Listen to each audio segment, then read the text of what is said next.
Assalamualaikum warahmatullahi taala wabarakatuh. Perkenalkan, kami dari kelompok 15. Izinkan kami untuk mempresentasikan mengenai tugas kami, yaitu analisis risiko UMKM Pancung Gelis. Di mana anggota kelompok kami ada Kaleng Arya Duta dengan NPM 21207, lalu ada Priyatna Septiadi Indrianto dengan NPM 21135 dan ada Tegar Winoto Baskara dengan NPM 21143. Lalu ada sedikit mengenai tentang Pancong Gelis, di mana Pancong Gelis sendiri adalah badan usaha yang bergerak di bidang kuliner, yaitu pancong. Di mana kue pancong sendiri adalah makanan tradisional yang berasal dari Jakarta dan cukup populer di Indonesia. Kue pancong ini memiliki ciri khas rasa yang gurih dan asin. Pancong Gelis ini didirikan sejak 2022. Lalu untuk bill of material dari kue pancong, di mana ada pancong dan pelengkap, di mana di pancongnya sendiri itu ada tepung terigu, gula pasir, mentega, telur, susu cair putih, baking powder, baking soda, vanili bubuk, dan garam. Untuk pelengkapnya ada glaze, meses, keju, choco chips, dan oreo. Dimana untuk glaze-nya sendiri itu ada susu bubuk, air, susu kental manis, tepung maizena, mentega, garam, dan perasa. Lalu identifikasi risiko, dimana ada beberapa contoh risiko yang mungkin relevan untuk perusahaan pancong gelis sendiri, termasuk yang pertama risiko bahan baku, di mana bahan-bahan seperti tepung, gula, telur, dan santan merupakan komponen utama dalam pembuatan pancong sendiri. Lalu risiko persaingan, di mana persaingan dalam bisnis makanan cepat saji dapat sangat tinggi. Kemungkinan munculnya pesaing baru atau perubahan dalam preferensi pelanggan dapat mempengaruhi pangsa pasarnya. Lalu yang ketiga, risiko kesehatan dan keamanan pangan, di mana kontaminasi atau penyakit yang terkait dengan makanan dapat mengakibatkan kerugian serius bagi bisnis. Yang keempat, risiko manajemen keuangan, di mana UMKM sendiri seringkali menghadapi kendala keuangan termasuk masalah likuiditas dan pengelolaan hutang. Lalu ada analisis risiko. Yang pertama, risiko bahan baku. Risiko pasokan dapat mengalami risiko jika pasokan bahan baku seperti tepung, kelapa, gula, dan daun pandan tidak stabil. Faktor eksternal seperti musim panen dan fluktuasi harga dapat mempengaruhi ketersediaan bahan baku. Kualitas bahan baku. Jika kualitas bahan baku tidak terjaga dengan baik, ini dapat berdampak negatif pada kualitas produk akhir dan reputasi bisnis. Yang kedua ada risiko persaingan. Kompetisi lokal. Keberhasilan dapat dipengaruhi oleh tingkat persaingan di pasar lokal. Adanya pesaing dengan produk serupa atau harga yang lebih rendah dapat mengurangi pangsa pasar dan profitabilitas. Lalu ada inovasi produk. Bisnis harus berusaha untuk terus berinovasi dalam hal rasa, kemasan, atau variasi produk untuk tetap menarik bagi pelanggan dan bersaing di pasar yang terus berubah.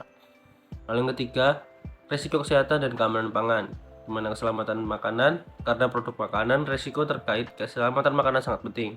Pelanggaran terhadap standar kebersihan dan keselamatan makanan dapat menyebabkan penyakit pelanggan, serta sanksi hukum dan reputasi buruk. Lalu ada kesehatan bekerja. Risiko kesehatan ini terkait dengan kesejahteraan pekerja. Pekerja yang sakit atau cedera dapat memengaruhi produktivitas dan biaya tambahan untuk perawatan kesehatan. Yang keempat, manajemen keuangan, di mana pengelolaan kas. Perlu memantau dan mengelola aliran kas dengan hati-hati, menghindari kekurangan kas yang dapat menghambat operasi. Pelanggan sendiri mungkin membayar dengan jangka waktu tertentu, sementara biaya operasional harus dibayarkan tepat waktu. Pendanaan dan modal, memastikan akses ke sumber daya keuangan yang cukup untuk mengatasi biaya operasional. Investasi dalam peralatan dan promosi, serta mengatasi risiko finansial adalah aspek penting dalam manajemen keuangan UMKM. Selanjutnya ada penilaian resiko. Kami melakukan penyebaran kuesioner terhadap total 30 responden pelanggan pancong gelis rentang usia 18-30 tahun. Selanjutnya ada uji validitas. Uji validitas yang kita lakukan untuk kualitas, varian rasa, pelayanan, kebersihan, pesaing, harga, menghasilkan correlation sebagai berikut.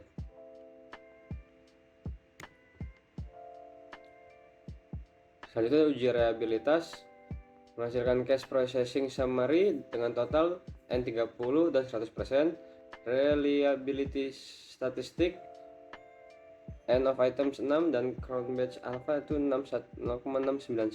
Untuk item total statistik, untuk kualitas, varian rasa, pelayanan, kebersihan, pesaing, harga. Untuk scale, min if item delete, scale variance if item delete, correct item, total correlation, crown batch alpha if item delete jelas sebagai berikut. Selanjutnya, pengelolaan risiko. Untuk pengelolaan risiko di sini kita memakai tabel matriks indikator pengelolaan risiko. Untuk dapat mengalami risiko jika pasokan bahan baku seperti tepung, kelapa, gula, dan lain-lain tidak stabil, untuk severity-nya 2, occurrence 3, dan risk scoring-nya 6. Untuk kualitas bahan tidak terjaga dengan baik, itu severity-nya 2, occurrence 3, dan risk scoring-nya 6. Untuk keberhasilan dapat dipengaruhi oleh tingkat pesaing di pasar lokal, itu severity-nya 4, occurrence 3, risk scoring-nya 12. Untuk bisnis harus berusaha untuk terus berinovasi dalam hal rasa, kemasan, atau variasi produk untuk tetap menarik bagi pelanggan. Severity-nya 3, occurrence 3, risk scoring-nya 9. Untuk keselamatan makanan, severity-nya 2, occurrence 3, dan risk scoring-nya 6. Untuk kesehatan pekerja, severity-nya 2, occurrence 2, risk scoring-nya 4. Untuk pengelolaan kas, itu severity 3, occurrence 3, dan risk scoring-nya 9. Dan yang terakhir, pendanaan dan modal, severity 3, occurrence 3, dan risk scoring-nya 9. Selanjutnya ada perhitungan FMEA. Untuk perhitungan FMEA untuk resiko pasukan ialah 2 kali 3 kali 6 menghasilkan 36. Untuk kualitas bahan baku, hasil RPN-nya 30. Untuk kompetisi lokal, hasil RPN-nya 24. Untuk inovasi produk, hasil RPN-nya 12. Untuk keselamatan makanan, hasil RPN-nya 18. Untuk kesehatan pekerja, hasil RPN-nya 6. Untuk pengelolaan kas, hasil RPN-nya 9. Dan untuk pendanaan dan modal, hasil RPN-nya 24. Selanjutnya yaitu implementasi risiko. Perhitungan peramalan menggunakan metode EOKI. Diketahui data tahun 2022 adalah sebagai berikut. Permintaan tahun sama dengan DO sama dengan 6.870 unit per tahun.